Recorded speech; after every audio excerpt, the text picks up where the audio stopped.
मोक्षमार्गस्य नेतारं वेत्तारं कर्मभूभृतां ज्ञातारं विश्वतत्त्वानां वन्दे तद्गुणलब्धये।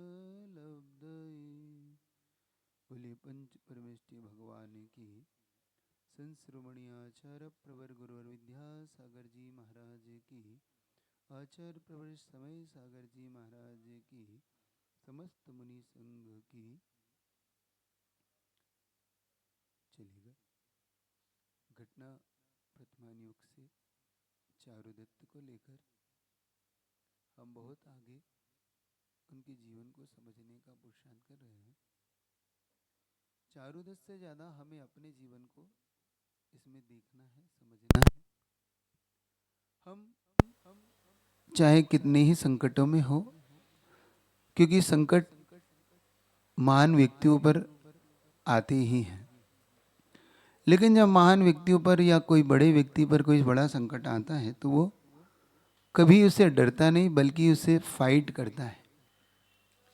हम संघर्ष से भागते हैं, इसीलिए हम शायद कुछ नहीं पा पाते।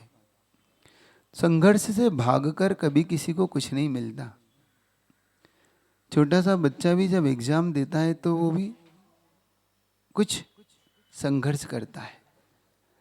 बड़ा होता है, बिजनेस करता है तो वो भी उसमें संघर्ष करता है। कोई व्यक्ति गेम खेलता है तो उसमें संघर्ष करता है। लेकिन अपन जब देखते हैं कि इन सब में से कौन आगे बढ़ पाता है, तो वही बढ़ पाता है जो उसमें हमेशा उतार चढ़ाव में भी अपने आप को बनाए रखता है। जो पीछे हटके छोड़ के चले जाते हैं उन्हें कुछ नहीं मिलता।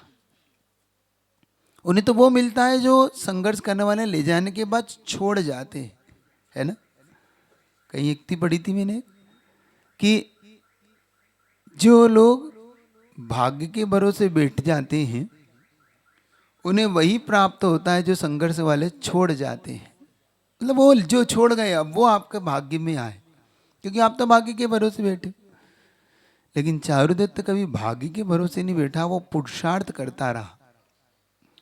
हमने देखा वो मृत्यु के मुख में पहुंचकर भी चारुदत्त उस विष्णुदत्त नाम के उस सन्यासी के जाल में फंस के उस कुएं में जाकर भी गिरा, जहाँ पर रस का कुआं था। वहाँ से भी निकला। निकलने के बाद अभी आपत्तियाँ कम नहीं हो रही उसकी। वो जाता है, जाने के बाद वो वन में एक ऐसे स्थान पर भटकने लगता है जहाँ से वो निकलने का स्थान ढूंढ रहा होता है। वो स्थान को ढूंढता है, लेकिन भटकन बढ़ती चली जाती है। संकट कम होने की जगह बढ़ते चले जाते जीवन में, तो और धर्म पे भरोसा कम होता है, ज्यादा होता है। मान लो जीवन में संकट बढ़ रहा हो और आप धर्म ध्यान कर रहे हो, तब आपको क्या लगता है, जीवन में संकट बढ़ने का धर्म का कोई लाभ हो रहा है कि नहीं हो रहा है? क्या लगता है आप लोग को, कैसा लगता है? धर्म करना चाहिए कि नहीं? है? करना चाहिए। अरे कोई फायदा तो हो ही नहीं रहा। अरे डॉक्टर की जब औषधि लेते तो भी कोई फायदा होता है कि नहीं होता? और जब होता है तो वो फायदा ही नहीं दिख रहा, उल्टा और करने के बाद ज्यादा संकट और आ जाते हैं। देखना, कभी कभी धर्म करने के बाद ज्यादा संकट गहरा जाते हैं, है ना। जीवन में बहुत बार ऐसा होता है। आप जितना धर्म करो उतना और ज्यादा तकलीफ में। परीक्षा घड़ी पहले असंयमी थे, कुछ नहीं होता था। प्रतिमा लेते ही, मंदिर जाते ही, मंदिर नहीं जाते थे कुछ नहीं था, और मंदिर जाते ही तकलीफ बढ़ने लगी। पहले असंयमी थे, सब खाते थे पीते थे, कुछ नहीं होता था, और जब से शुद्धि का खाने लगे, पेट खराब, ये खराब, सिर दर्द, ये दर्द, है ना, होता है ना। इसका मतलब होता है कि धर्म करने का फल कहीं गलत तो नहीं है। क्यों? पहले के कर्म वो सामने आ रहे। अच्छा, गजब, विद्वान हो गए सब। तो ये मन में आता भी है कि नहीं, जब ये पहले के कर्म है कि उस समय गुस्सा आता है कि कहाँ धर्म में उलझ गए, ऐसे अच्छा है पहले ही ठीक थे, पहले सही में से तो ठीक थे, कम से कम शांति से थे तो नहीं। ये रियल बता रहा हूँ। और होता है, आप जितना धर्म ध्यान करने जाओ उतना संकट बढ़ता चला जाता। पहले थोड़े बहुत बेईमानी भी कर लेते थे तो चलता था, अब वो धर्म करने लगे, बेईमानी कम की और घाटा और शुरू हो गया, है ना। वे बिजनेस में और तकलीफ बढ़ने लगी। पहले तो जैसा था वैसा था, मतलब कुछ समझ में नहीं आता धर्म का फल। कभी आपके जीवन में ऐसा आए तो समझना क्यों। कभी आज को खोजा आप लोगों ने? कभी कभी तो विश्वास से उठ जाता है लोगों का, और ऐसा नहीं, बहुत बार होता है, धर्म करने छोड़ देता है कि भैया आप सब देख लिया, कुछ नहीं, सब जो है सो है, हम तो पहले जैसे ही ठीक है। लोगों ने प्रतिमाएं तक छोड़ दी, लोगों ने अपने जीवन में मंदिर छोड़ दिए, अभिषेक छोड़ दिए, पूजा छोड़ दी कि नहीं क्या करना, सब देख लिया। सुनते थे ऐसा होता है वैसा होता है, कुछ नहीं होता है, सब क्या है, कहने की बात है ना, कहने की बात है ना, नहीं है, क्या है, रियल है, ऐसा देखा जाता है ना। तो सच है कि गलत है, क्या है, धर्म करना कि नहीं करना है फिर? अरे फिर भी करना चाहिए। अरे एक बात आओ, अच्छा आपसे पूछता हूं, जैसे आप बीमार पड़े, कोई भी रोग आया, जब दवाई नहीं लग रही है तो दवाई छोड़ना चाहिए कि नहीं, कि खाते रहना चाहिए? अरे अरे उसका साइड इफेक्ट होने लगता है, भाई डॉक्टर बदलना चाहिए कि नहीं? दवाई पे विश्वास होना चाहिए, डॉक्टर विश्वास होना चाहिए, काम ही नहीं कर रही भले ही, फिर भी तो तुम डॉक्टर बदल लेते हो, दवाई बदल लेते हो कि भाई ऐसा लगता है शायद दवाई काम नहीं कर रही, डॉक्टर काम नहीं कर रहा, शायद डॉक्टर गलत चुन लिया, क्यों? तो धर्म बदल लो, भगवान बदल लो, गुरु बदल लो, कुछ हो जाए। नहीं, नहीं बदलना, पक्का पक्का है, देख लो भाई, बहुत से लोग बदल लेते, बदलते पाए गए हैं, जिन्होंने धर्म बदल दिया, सब कुछ बदल लिया और कह दिया कि हमें तो यहां से लाभ हो रहा है। अब जब से मैं यहां पर आ रहा हूं मंगलवार को, सब ठीक हो गया, जब से शनिवार को वहां जा रहा हूं तेल चढ़ा रहा हूं, सब ठीक हो गया, है ना। जब से वो बाबा ये बाबा इनके पास गया, सब ठीक हो। ये कारण क्या है, कभी आपने इस पे विचार किया? अभी मैं एक चंद्रगुप्त के सपने देख रहा था कि चंद्रगुप्त के 16 सपने, उसमें देख रहा था कि एक सपना आया कि व्यंतर नाच रहे हैं, व्यंतर देव है, वो लोग ऐसे नाच रहे हैं, तो उसका फल देख रहा था कि इसका फल क्या है। तो उन्होंने इसमें लिखा कि अब सच्चे गुरु सच्चे देव को छोड़कर व्यक्ति मिथ्या गुरु और व्यंतर इत्यादि को देवी देवताओं की पूजा ज्यादा करेगा, सच्चे प्रभु को छोड़कर इनकी भक्ति करेगा, इनको ज्यादा मानेगा। तब मुझे लगने लगा कि अब व्यक्ति इस ओर ज्यादा जाएगा बनिस्बत सच्चे धर्म को मानने की, और यही कारण है कि व्यक्ति ने अब सच्चे प्रभु की जो भक्त कम मिलते हैं। प्रश्न कुछ आते, महाराज आप कहते हो ऐसा है, धर्म ऐसा है, इसके फिर लोग कम क्यों मिलते हैं, इसके मानने वाले कम क्यों मिलते हैं, इसको कोई पूजने वाला नहीं मिलते, है ना। जैन धर्म वाले बिल्कुल गिने चुने मिलेंगे आपको। तब उसने उत्तर दिया, ये पंचम काल की महिमा है कि इसमें व्यक्ति अब सच्चों को नहीं मानकर हमेशा मिथ्या को ही मानेगा। लिख लेना, देखना कैसे आदमी की संगति बदलती है।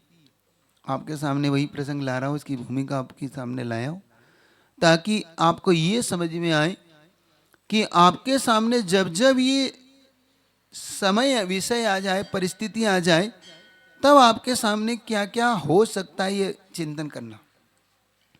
चारुदत्त के सामने जब परिस्थितियां इतनी विपरीत हो गई, वो मृत्यु के मुख से बचा जैसे तैसे, तो जंगल में जब जाने लगा तो उसके पीछे एक भैंसा उसको देख के उसके पीछे पड़ गया। अब क्या किया जाए भाई, जैसे तैसे भैंसे से बचता बचता वो एक नदी के किनारे पर पहुंचा। वहां जैसे तैसे उसका पिंड छूटा और वो वहीं पर मूर्छित सा हो गया। वहां पर थोड़ी देर तक वो पड़ा रहा, फिर उसकी मूर्छा टूटी। संयोग से उसके काका जो रुद्रदत्त थे, जो आपने देखा होगा जो बिगाड़ने में जिनका सबसे बड़ा हाथ था, योगदान, याद आ गया। मामा तो सिद्धार्थ थे, रुद्रदत्त जो इसके काका थे जिसने वेश्या के लेके गए थे इसको, तो रुद्रदत्त है ना, भानुदत्त का भाई। जब भानुदत्त ने उसको डांटा था कि तुमने क्या किया मेरे बेटे के साथ, मामा तो जो सिद्धार्थ थे तो वो तो बीच में से इनको जहाज से अलग हो गए थे जहाँ पे फटा था जहाज। तब रुद्रदत्त ने खोजते खोजते इसके पास आया। जब खोजते खोजते इसके पास आया तो अपने साथ 6-7 लोग, ये लोग पूरे भाई, क्योंकि माँ को फिक्र लगी कि चारुदत्त की कोई खबर नहीं मिल रही है, तुम जाओ ढूंढो। तो रुद्रदत्त एक ही सहारा था क्योंकि भानुदत्त तो दीक्षित हो गए थे, और रुद्रदत्त एक ही सहारा था तो कि भैया तुम ही तुम्हारा भतीजे को तो ढूंढ के लाओ, देखो कहाँ पड़ा है। तो रुद्रदत्त को लगा कि नहीं, देखो एक बार तो मैं गलती कर चुका हूँ, कम से कम इस बार उसको ढूंढ के लेके आता हूँ।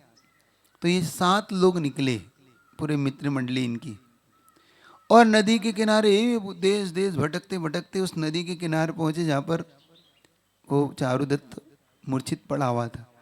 जैसे मूर्ति टूटी, थोड़ी देर चारुदत्त खड़ा हुआ, तब रुद्रदत्त और उसका आमने सामने मिलन होता है।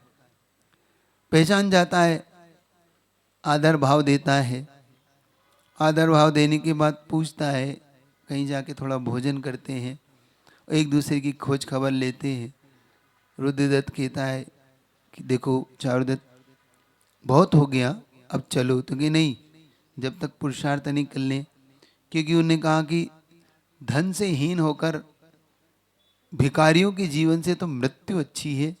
तो अगर मेरा मरण धन कमाने में, वैभव के कमाने में अगर होता है तो हो जाए, लेकिन ये भिखारियों से जीवन नहीं जीना चाहता। मैं किसी के सामने हाथ भी नहीं फैलाना चाहता। देखो जो खुद्दार होते, खुद्दार जानते, खुद्दार होते वो स्वाभिमान का जीवन जीते, अभिमान का नहीं। जीवन में याद रखना, हमेशा स्वाभिमान के साथ जियो, अभिमान के साथ मत जियो, लेकिन स्वाभिमान रखो। स्वाभिमान अभिमान में बस इतना सा अंतर होता है, जब व्यक्ति अपने जीवन को व्यवस्थित करके जीता है तो स्वाभिमानी कहलाता है, और व्यक्ति जब धन आने पर अकड़ के जीता है वो अभिमानी कहलाता है। स्वाभिमान के साथ जियो, नम्र वृत्ति के साथ जियो, विनय के साथ जियो, लेकिन स्वाभिमान को मत छोड़ो। तो उन्होंने कहा स्वाभिमान कैसे छोड़ सकता हूं काका, मुझे तो कम से कम थोड़ा तो करने दो। ठीक है, फिर हम तुम्हारे साथ ही हैं। घूमते घूमते एक श्रीपुर नाम के नगर में पहुंचते हैं। श्रीपुर नगर में पहुंचते हैं तो ये एक उनका सेठ होता है वहां पे, जिसका नाम प्रियदत्त रहता है। वो प्रियदत्त चूंकि भानुदत्त का कभी मित्र था, और संयोग से जब ये लोग वहाँ पहुँचते हैं तो प्रियदत्त से इनका मिलन होता है, पहचान जाता है, अच्छा तुम भानुदत्त के पुत्र हो। देखो कहाँ पिता की ख्याति और कहाँ पुत्र की ख्याति। एक बात याद रखना, व्यक्ति वैभव धन सब पाकर भी अगर वो दिलों में जगह नहीं बना पाता तो कुछ नहीं पा पाता, और जो व्यक्ति लोगों के दिलों में जगह बना लेता है उसके पास कुछ नहीं होने पर भी वो सब पा जाता है। मान के चलना, कहाँ वो चंपापुरी का रहने वाला, और कहाँ सिरीपुर जैसी नगरी, वो हजारों किलोमीटर का डिस्टेंस, लेकिन भानुदत्त की ख्याति आज तक वहां पर स्थापित है। पता है क्यों? आपके लिए इसके समझना क्यों, क्यों व्यक्ति की वैल्यू इतनी ज्यादा है, जबकि भानुदत्त अब है नहीं, लेकिन फिर भी उसकी वैल्यू, उसका नाम आज भी जिंदा है। कहीं एक छोटी सी मैंने प्रसंग पढ़ा था, वो आपके सामने रख के आगे बढ़ता हूँ। जीवन में कभी अपने जीवन को ऐसा बनाने का पुरुषार्थ करना। एक सेठ जी के दो पुत्र थे, दोनों पुत्र समझदार, बड़े कुशल और बड़े अच्छे थे।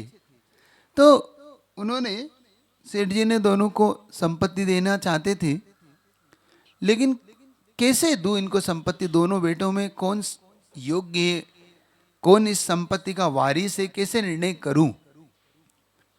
तो सेठ जी ने दोनों को कुछ मुद्राएं दी, और समझ लो उस समय सेठ जी के पास अपार धन था, तो दोनों को 50-50 लाख रुपए दे दिए। 50 लाख तुम ले लो, 50 लाख तुम ले लो, और उन्होंने कहा तुम जगह जगह जाके घर बनाओ। देखना संकेत को कैसे पकड़ते हैं। जगह जगह जाके, देखो अपन इतना, अपना बिजनेस इतना बड़ा है, तो जगह जगह पे अपना रहने का स्थान होना चाहिए, अपने लिए सब कुछ होना चाहिए। तो जाओ, तो दोनों एक इस दिशा में निकल जाओ, एक इस दिशा में निकल जाओ, और ये रुपयों से घर बनाओ, जाओ। चल पड़ा एक भाई। एक भाई ने अपने उस पैसे से एक घर यहाँ बनाया, फिर एक अगले गांव नगर में बनाया, एक अगले नगर में बनाया, ऐसे जगह जगह बनाया। एक व्यक्ति जो दूसरा भाई था, उसने पैसे लेके गया, लेकिन उसने कहा कि पिताजी ने ऐसा क्यों कहा कि घर बनाओ, घर बनाना तो कोई बड़ी बात नहीं, कोई बात तो संकेत है। उसने कहा देखते हैं। लेकिन वो क्या करता, जिस नगर में जाता उस नगर में हर व्यक्ति की मदद करता, कुछ जिसको आवश्यकता उसको उस आवश्यकता देता, बिजनेस देता, जिसे धन की आवश्यकता उसे धन देता, भोजन देता, कपड़े देता। तो जिस नगर में जाता वो हर व्यक्ति उसको परिचित हो गया, उसका हर व्यक्ति फैन हो गया कि भाई ये तो बहुत ही गजब का व्यक्ति है, देखो हमारे लिए बिना मांगे इतनी सहायता कर रहा है। तो हर व्यक्ति कहता कि भाई आप मेरे घर में रुको, हमारे यहाँ भोजन करो। फिर अगले नगर में जाता तो वही, अगले नगर में जाता तो वही, उसका हर नगर में, और जिस नगर में उसकी खबर लग जाती थी उस नगर में हर व्यक्ति दौड़ जाता कि भाई आज हमारे यहाँ, हमारे यहाँ ऐसा। एक व्यक्ति ने, एक भाई ने हर नगर में एक एक घर बनाया। एक भाई ने घर तो नहीं बना पाया, लेकिन हर व्यक्ति की मदद करके आया। जब दोनों पहुंचे पिता के पास, पिता ने पूछा हाँ बताओ कितने घर बने। तो उसने संख्या बता दी कि पिताजी कुल मिला के मेरे इस धन से 100 कुछ घर बन गए, क्योंकि 100 नगरों तक मैं पहुंचा, 100 नगर में अपने इतने इतने घर बन गए, इतने बड़े बड़े। अच्छा आपने क्या किया? क्षमा करें मैं एक भी घर नहीं बना पाया। फिर क्या किया आपने? जो किया वो आपको चल के देखना पड़ेगा, मैं तो इतना कह सकता हूँ, बाकी घर तो नहीं बना। तो क्या ठीक है, पहले इनका घर दिखाएं। तो हर नगर में जाके पिताजी ने देखा कि एक घर बढ़िया सुंदर सुंदर व्यवस्थित घर है, वेल अप टू डेट घर है, बिजनेस के लायक है, सब कुछ है, लेकिन व्यक्ति कोई नहीं है साथ में। इधर वो जैसे ही दूसरे भाई के साथ गया तो हर जिस नगर में जा रहा है, अरे सेठ जी आइए आइए, और हर घर में आपको भोजन हमारे यहाँ, रात्रि शाम हमारे यहाँ, पानी हमारे यहाँ, दोपहर का नाश्ता हमारे यहाँ, शाम का भोजन। पहले से ही 100 लोगों की लाइन लगी हुई है, और जिस नगर में जा रहा है उस नगर में इसकी वैल्यू, इतनी इज्जत। सही बताओ किसने घर बनाया है? जिसने लोगों के दिलों में जगह बनाई है। घर पैसे से घर नहीं बनते, घर बनते लोगों के दिलों में जगह बनाने से। परिवार की सदस्यता कैसे बनते हैं? चार दीवारी का नाम घर नहीं होता। जहां पर चार लोग एक दूसरे से मिल के रहते उसका नाम घर होता है। समझ में आ रही बात? नहीं आ रही? जहां पर चार लोग चार कमरे में 4 मिनट बात नहीं करते, वो घर नहीं, वो तो 4 दीवारियां हैं। वो क्या है? एक व्यक्ति एक दूसरे के साथ देखना पसंद नहीं करता, एक दूसरे से 2 बातें नहीं करना चाहता। आजकल के है ना, फैशन है ना, सेल्फ डिपेंड रहना चाहते हैं, इंडिपेंडेंट रहना चाहते हैं, अपना अपना कमरा होना चाहिए, अपना अपना घर होना, घर में भी बिल्कुल, शायद अब तो चाय पर भी नहीं मिलती होंगे, है ना। पहले तो व्यक्ति एक जगह बैठ के माँ बुला लेती थी, हाँ सबको बुला लो, चाय यहीं मिलेगी। और अब तो मैं कमरे में भेज दूँ, भोजन भी हाँ वहाँ भेज दूँ, टिफिन वहाँ भेज देना। मतलब हम कितने ज़्यादा अपने ही घर में हम अनजान हो गए, है ना। हम अपने ही घर में अपनी घर पहचान खो चुके हैं लगता है। किसी व्यक्ति का एक थॉट पढ़ा था, मैं अपने ही घर में अब अनजान हो गया हूँ। मतलब मैं अपने घर में अपनी पहचान खो चुका हूँ, क्योंकि वो उधर है, मैं इधर हूँ, पता ही नहीं कौन किसका साथी है कि भी नहीं। इसका नाम घर नहीं, इसका नाम परिवार नहीं। तो जब पिता ने देखा कि दोनों, वो बेटा खुश हो रहा था कि देखो पिताजी अब मुझे शाबाशी देंगे, इतने सारे घर बनाए। पिताजी ने कहा बेटा तू संपत्ति का सही अधिकारी नहीं है, क्योंकि तू सिर्फ मिट्टी के घर बना रहा है। घर तो इसने बनाए हैं, चाहे इसके नाम नहीं है, लेकिन लोगों के दिलों में इसके घर जो जगह है वह सही घर इसने बना लिए। अब संकटों में ये इसके काम आएंगे, क्योंकि जब भी कोई संकट पड़ेगा तो वो मिट्टी के घर काम नहीं आएगा, आदमी ही आदमी के काम आएगा। कहीं एक मैंने 4 लाइन पढ़ी थी, बहुत अच्छी सुंदर लगती है मुझे। उन्होंने कहा अश्कों से भरी मुस्कान का हम क्या करेंगे, अश्कों से भरी मुस्कान का हम क्या करेंगे, धोखे फरेब से मिले हुए सम्मान का हम क्या करेंगे। अश्कों से भरी मुस्कान का हम क्या करेंगे, धोखे फरेब से मिले हुए सम्मान का हम क्या करेंगे। आदमी ही आदमी के काम ना आ सका, आदमी ही आदमी के काम ना आ सका, तो मंदिर में बैठे हुए भगवान का हम क्या करेंगे। हम मंदिर में बैठे हुए भगवान का क्या करें, इन भगवान का हम करेंगे क्या, हम अगर आदमी ही आदमी के काम ना आ सके। अगर हम सिर्फ पैसे और वैभव और धन को पाया है और व्यक्ति हमें नहीं चाहता है संसार में, तो क्या करोगे इस पैसे का, छाती पे बांध के ले जाओगे क्यों। अच्छा क्या आदमी साथ में ले जाता है, क्या करता है, यहीं छोड़ जाता है, क्या कहे। आप क्या क्या है, आप क्या प्रचलन में क्या है, कपड़े भी उतार लेते हैं, झटकार लेते, कहीं एक आध नोट न चला जाए, ऐसा ही होता है ना। कोई कहते हैं कफन में जेब नहीं होती, मैंने को पता नहीं क्योंकि मेरा अनुभव नहीं है, आप लोग का अनुभव तो है। तो कफन में जेब नहीं होती, कफन जानते हो कफन क्या कहलाता है, मैंने सुना है वो बता रहा हूँ, वो आप अपना अनुभव मुझसे शेयर करना। कि जब कोई चला जाता है तो एक जोड़ी कपड़ा ले जाके दर्जी को दिया जाता है, दर्जी से कहा जाता है कि भाई कफन सिल दो इसका, मतलब उसके जो भी पैंट शर्ट है या उसके कुर्ते पजामे सिल के दे दो। वो तो दर्जी पूछता है, वो दर्जी समझ गया ना, जो कपड़े सीने वाला, तो वो पूछता है कि भाई किस उम्र का मरा है, इस उम्र का मरा है। तो उसमें वो जेब नहीं लगाता, वो सीधा सीधा सिल देता है। जिंदे आदमी के लिए जेब लगाना पड़ती है, मरे आदमी को नया कपड़े पहनाते ना, पहनाते, सच है कि गलत है बताओ ना, शेयर तो करो, हाँ या ना। नहीं वो तो ऊपर से तो एक चादर उड़ाते हैं, लेकिन जो मर जाते हैं उनके लिए नया कपड़ा पहनाते हैं ना। है अपने ये भी नहीं करते, अपने क्या करते, क्या करते, नए वाले कपड़े जेब वाले पहना देते हैं, उसको भी नया भी नहीं देते बेचारे को, वही ठीक है फिर, पुराने दे पुराने पहना के पहचा दिए, कम से कम उसको तो कि भाई तू नया तो पहन जा, मतलब वो पुरानी पकड़ा दिया उसको भी। चलो अन्य दर्शन में सही, तो अन्य दर्शन में होती है ये घटना, लेकिन उसमें कफन नहीं होता। क्यों नहीं होता, पता है आपको, दर्जी समझता है जाना तो कुछ है ही नहीं साथ में।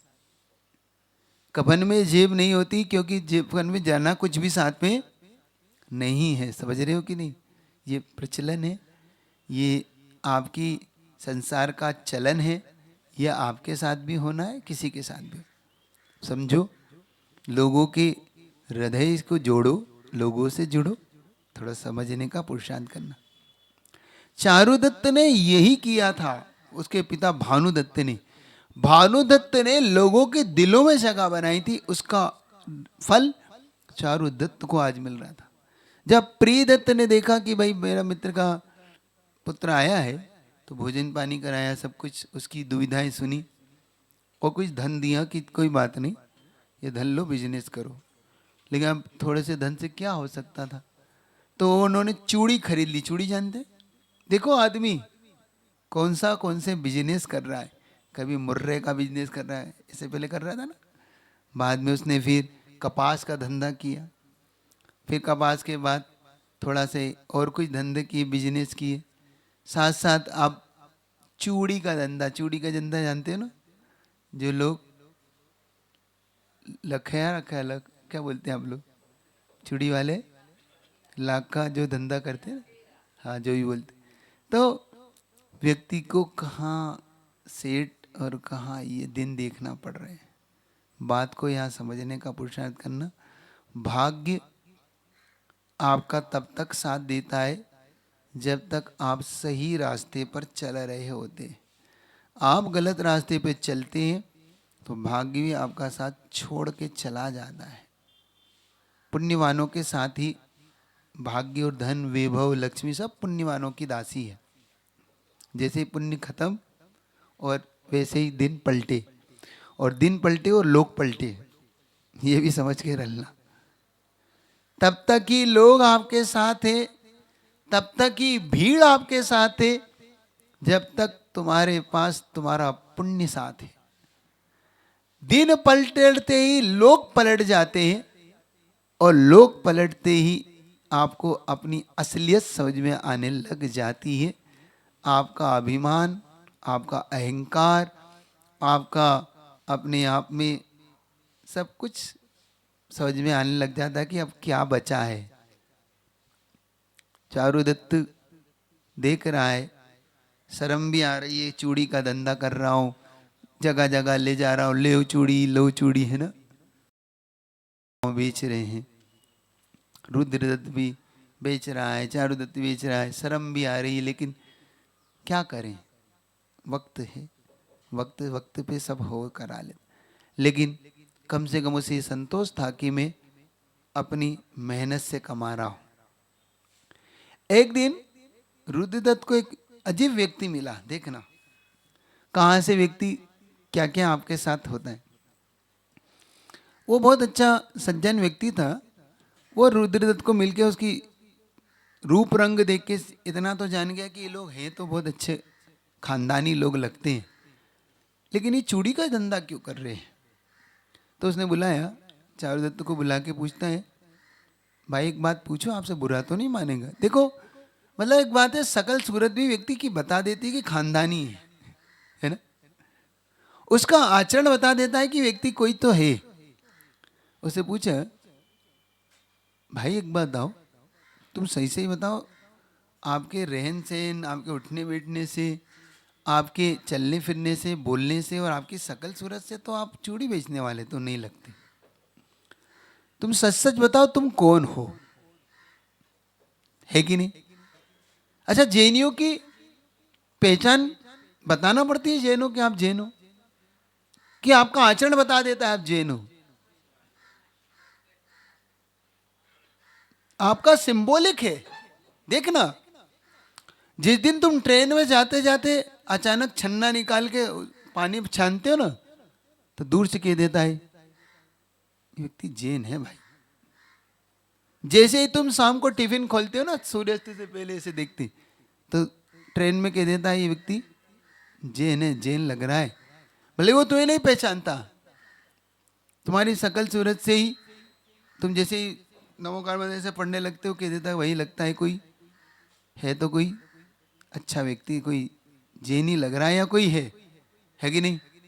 मतलब इसका मतलब है हम इसको भले ही क्रिया के रूप में करते हो, लेकिन करते रहना चाहिए। ये हमारा जैन का सिंबॉलिक है। एक दिन मैंने आपसे बात कही थी कि हम भगवान महावीर को रिप्रेजेंट कर रहे होते, रिप्रेजेंटेटिव हम उनके बन के, प्रतिनिधि बन के हम खड़े होते हैं। जब हम किसी चौराहे पे, होटल पे, किसी पार्टी में, किसी ऑफिस में, बिजनेस में, हम उनके प्रतिनिधि बन के खड़े हैं, प्रतिनिधित्व कर रहे हैं हम भगवान महावीर का। सुन रहे हो?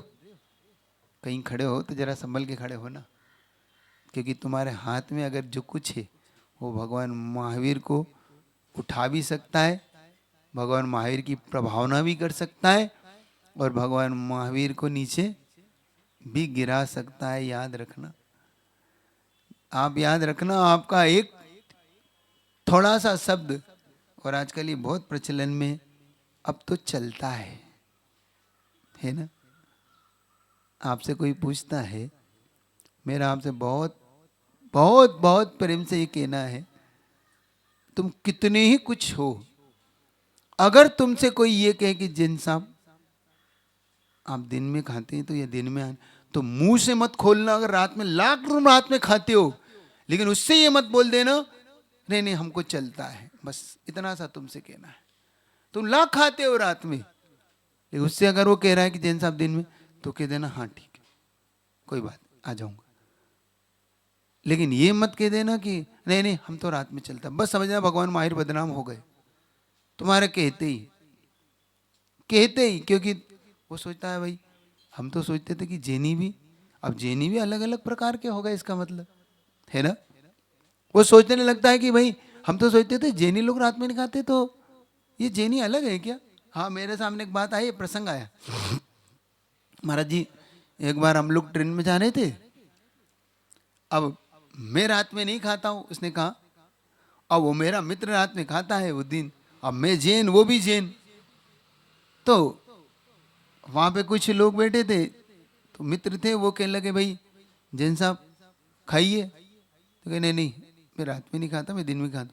अरे जैन साहब ये तो खा रहे, नहीं नहीं। अब उनको क्या जैन में भी अंतर है क्या तुम्हारे यहाँ पे? अब वो कहता है, देखो कितना उसने कैसा मखमली मार, आपके जैन में भी अंतर है भाई, एक जैन नहीं खा रहा, एक जैन खा रहा, अब तुम दोनों जैनों में भाई कौन सा अच्छा है बताओ, कौन सही है? समझ रहे हो कि मत करो भगवान माहिर को बदनाम, मत करो माहिर भगवान पे, थोड़ा सा धैर्य रखो। जब तुम्हारे हाथ में सिगरेट हो, तुम्हारा हाथ में कोई ड्रिंक की बोतल हो, तुम्हारे हाथ में जुए की ताश हो, कैसेनो पे आप गेम खेल रहे हो, तो मेरा एक ही भाव कहना है, बस इतना सा कहना, हम जैन नहीं। पूछे कौन? पता नहीं, बस जैन तो नहीं हूं, वैसे ना कह देना, बाकी जो है सो है। या फिर ये छोड़ देना, क्योंकि भगवान माहिर बदनाम, जैन शासन बदनाम ना हो जाए। आपका आचरण, आपकी की हुई क्रिया सारे जैनियों को प्रभावित कर देती है।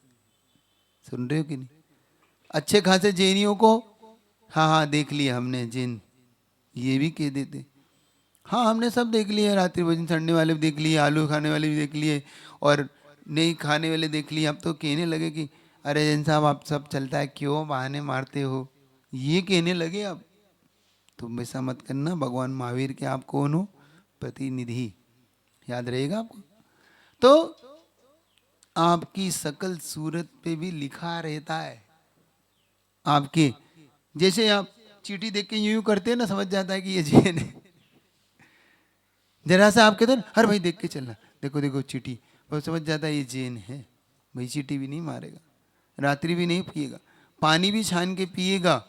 ये इसके अंदर करुणा दया अलग ही बता देती है, आपके जैनित्व को बता देती है। आपको गर्व होना चाहिए कि मैंने भगवान महावीर का प्रतिनिधि कर लिया, मैंने प्रतिनिधित्व कर लिया, मेरे कारण भगवान महावीर को पहचान रहा है, जिन शासन को पहचान रहा है। बात समझ में आ रही? तो रुद्रदत्त के देखना, तो उसने कहा क्यों भाई बताओ तुम कौन हो? उसने अपनी बात बताई कि ऐसे ऐसे वक्त का हम सब मारे हैं, आज कभी संपन्न थे, आज हमारी हालत बहुत खराब है, इसलिए चूड़ी बेचना पड़ रही। तो उसने कहा देखो भाई, मैं कर तो कुछ नहीं देता, लेकिन तुम्हें एक जगह बता सकता हूँ जहाँ से तुम्हें अपार धन प्राप्त हो सकता है। ये निम्न कार्य है, इसको निंद कार्य को छोड़ो तुम। उसने कहा बताओ, लेकिन रिस्क है, देख लो। उसने कोई बात नहीं, तुम जगह बताओ। उसने कहा यहाँ से कुछ दूरी पर जाके एक रत्नदीप नाम का पर्वत है। चूंकि वह अनवर्त संज्ञा को लेके है, वहां पर बहुत से रत्नों की खान है।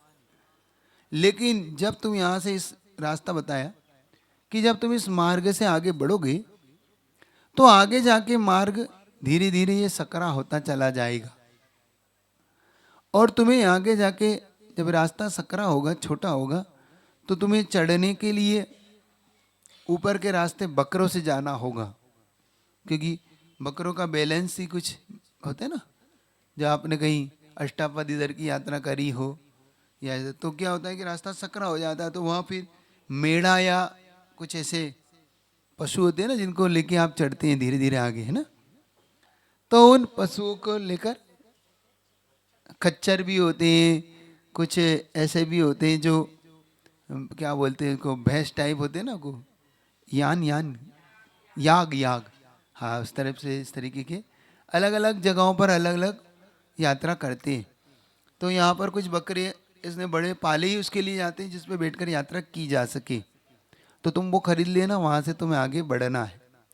लेकिन आगे जाके तुम्हें कुछ ऐसा काम करना है जो तुम्हारे लिए शायद कठिन हो, लेकिन करना पड़ेगा।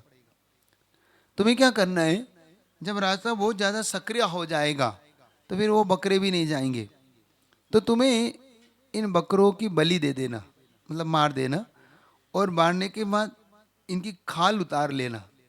जब खाल उतार लोगे तो उसके पलट के गठरी बना लेना, और उसके अंदर तुम बैठ के उसे सील लेना। तो कुछ देर बाद वहाँ पर भैरुड़ नाम के पक्षी आते हैं।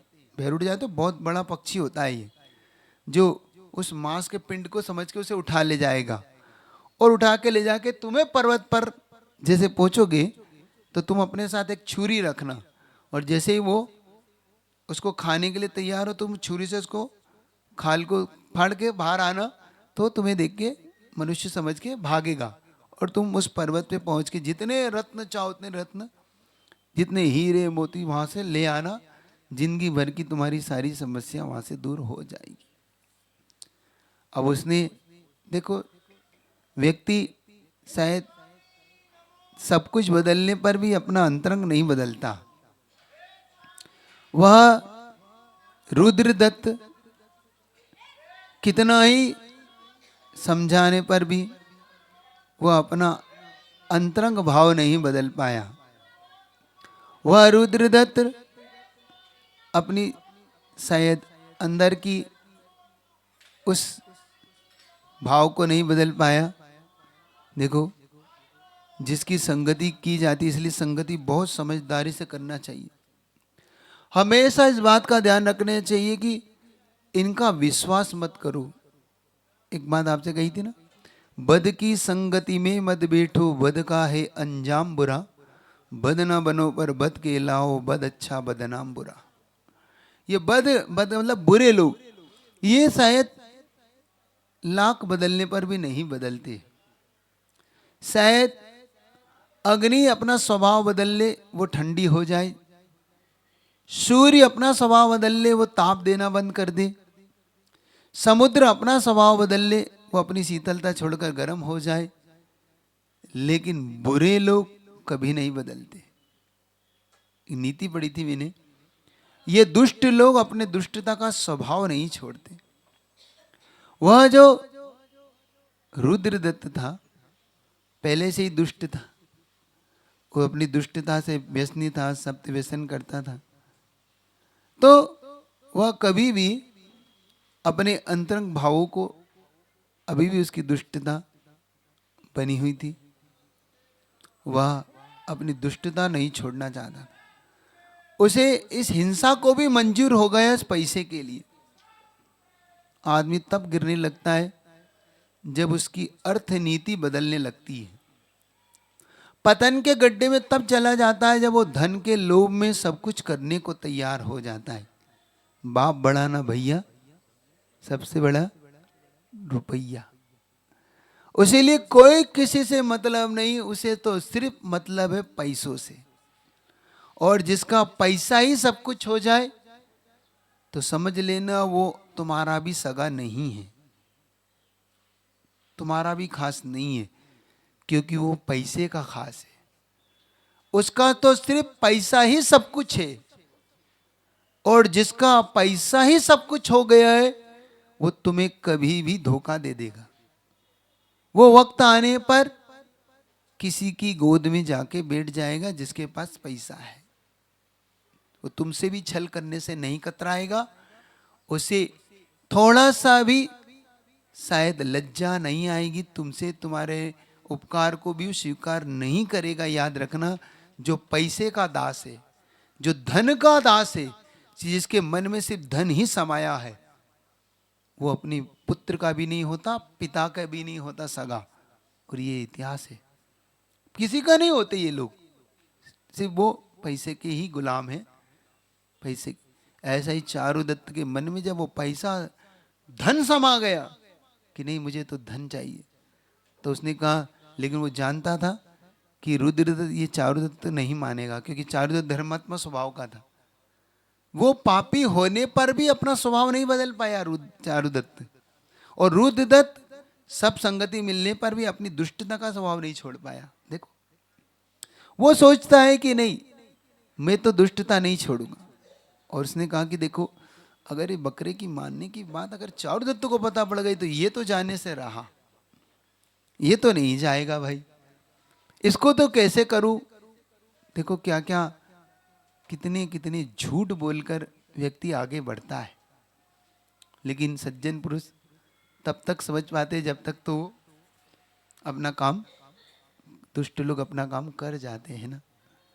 सज्जनों को तब अंदर से हर्ट होता है, तब फीलिंग होती है उनको कि भाई मैंने इनसे विश्वास किया और इसने मुझसे विश्वासघात किया। कैसा लगता है ना जब अपने साथ विश्वासघात होता है। याद रखो, किसी के साथ विश्वासघात मत करना, वरना तुम्हारे साथ भी होके रहेगा। उसके साथ भी विश्वासघात की नौबत आ गई। लेकिन चारुदत्त बिल्कुल सीधा सच्चा आदमी, रुद्रदत्त जाके योजना बना लेता है। देखो वो जाके कैसे चारुदत्त को फंसाता है।